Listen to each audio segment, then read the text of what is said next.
Thank you, Mr. Hun Sen. Now, after these opening words, I would like to ask your attention for the President of the European Commission.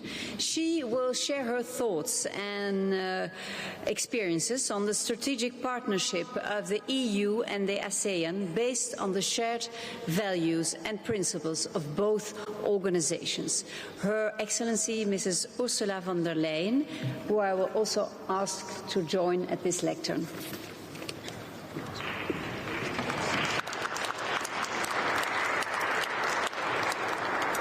Your Majesty, Royal Highness, fellow leaders, let me add my warm welcome to Brussels after such a long trip.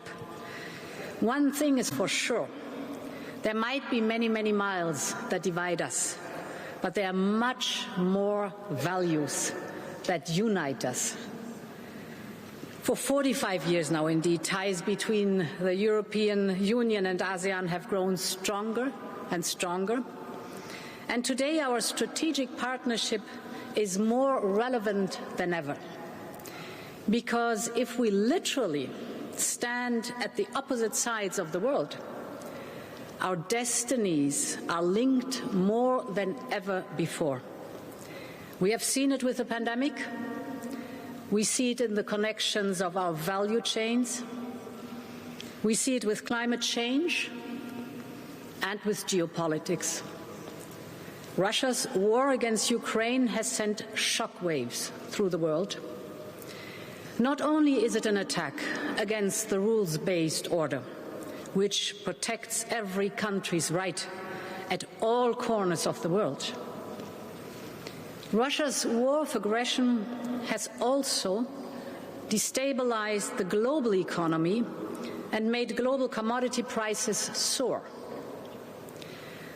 I know that ASEAN has just signed with Ukraine the Treaty of Amity and Cooperation, and this speaks louder than a million words.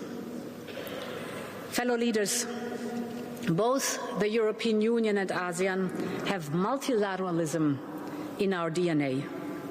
We have strong economic ties. We have a similar outlook on the Indo-Pacific.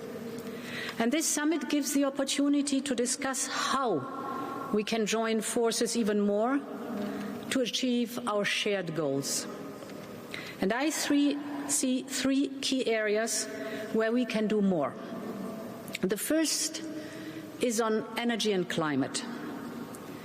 Russia has unleashed a global energy crisis which comes on top of the ongoing climate crisis.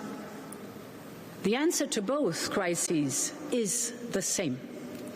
We must support each other to speed up our transition away from fossil fuels and towards renewable energy. Renewable energy is not only good for the climate, but it is also homegrown. It gives us independence and security of supply.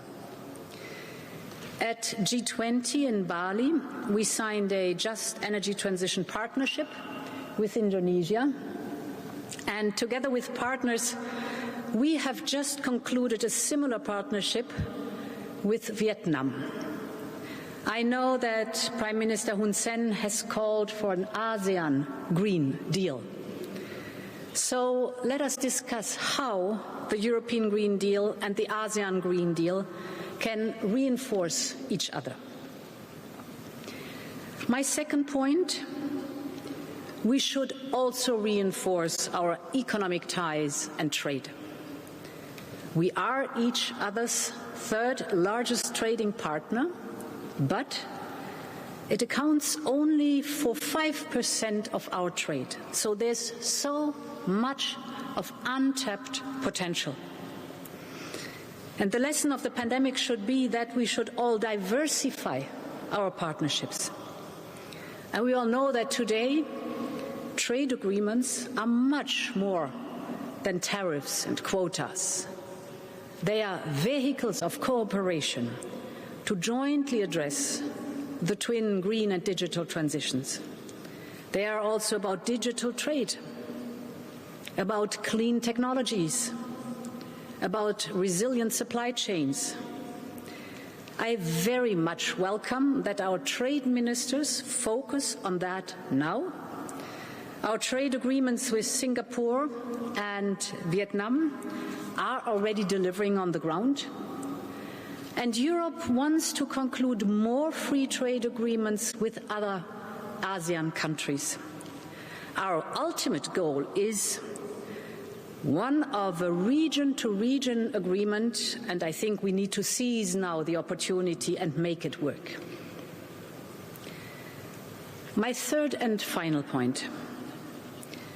Meeting the challenges of the twin green and digital transition requires massive investments in infrastructure and people. And we all need to diversify our sources of investment. Many investments will be private, and some will require public support to make them happen. And this is where Global Gateway comes into play. And today, Team Europe is putting forward an investment package for ASEAN worth 10 billion euros until 2027. If we want to link our zones of growth, we need to upgrade our economies, upgrade clean energy, the digital infrastructure, from wind farms to solar power plants. We will support the integration of electricity infrastructure and electricity markets in ASEAN, and we will invest in trusted and secure digital submarine connections. We will cooperate on research and on academic exchange programs. And we will strengthen together the response systems for pandemic preparedness in ASEAN. So there's a lot of good work ahead of us for both Europe and Southeast Asia. Once again, a very warm welcome to Brussels.